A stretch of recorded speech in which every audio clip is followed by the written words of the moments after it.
and welcome to a brief discussion of interfaith values. I'm Sherry Cohen from the Interfaith Leadership Council of Metropolitan Detroit, and today we're pleased to have Kateri Boucher with us. She is a pastoral intern at St. Peter's Episcopal Church in Detroit and associate editor of G's Magazine, an online quarterly publication about social justice, art, and activism, targeted to faith-oriented readers. She is a millennial who's been interested in diverse religious and interfaith activities since she was very young. And she spent 1 year in the Quaker Voluntary Service. Thank you for joining us today. Thank you for having me, Sherry. It's great to be with you all. So today our topic is interfaith values, beliefs and practices that extend across different religions and among people who may not have a religious affiliation that can help build a harmonious community. I know you've been involved in the Interfaith Leadership Council's new community values projects. So maybe you can start from there and tell us what values you think are particularly essential. Yeah, I'm really grateful to have gotten to be part of one of the first sessions of the Community Values Project. And it's gotten me thinking a lot about values and what I hold that are important and what can help all of us as a community move forward in conversation and dialogue. And one of the values that really stands out for me is just around vulnerability, the importance of each of us being able to share from a place of openness and honesty and just actually like present a deep and important part of ourselves to other people when we're talking to them, which is very hard even to be vulnerable with oneself. I've found, but when we can bring that to each other, I think it adds to such a richness of the discussion and ability to really understand where someone else is coming from.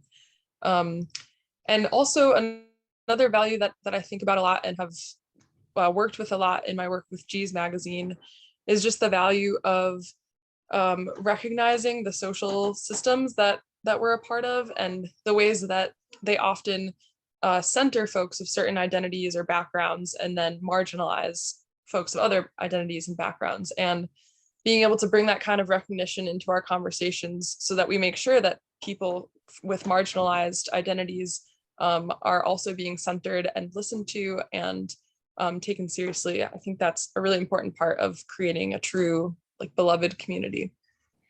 So how can we instill a sense of vulnerability in ourselves and in others that will help us build a better community?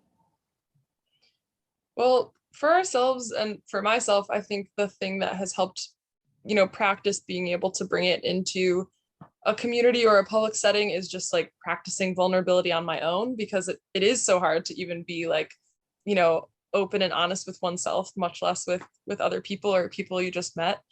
So I think there's practices that are part of many faith traditions and also part of non-faith traditions of prayer or journaling or reflection or meditation, things that allow us to be bringing our full selves, full honesty, and practicing so that we can bring that to others. And I think sort of if we're hoping for vulnerability in others, a way that I think about trying to foster that is just having a real sense of openness and invitation and non-shame for whatever someone is sharing. So really going into it with curiosity and then that's what always makes me feel like I can be vulnerable with others, is when I feel like they're being curious about me. Well, and I think also we need to have a conversation or a space that's not judgmental. Perhaps. Exactly. Yeah. Okay. Well, thank you so much for talking about vulnerability and values and the importance of searching ourselves to find an open heart to listen to others. Thank you so much, Sherry. I'm really grateful. And if other folks are interested in being part of the Community Values Project, I definitely recommend it. It was really helpful for me in thinking more about these things and getting to know people who I never would have been in a room with otherwise. Thanks so much, Kateri.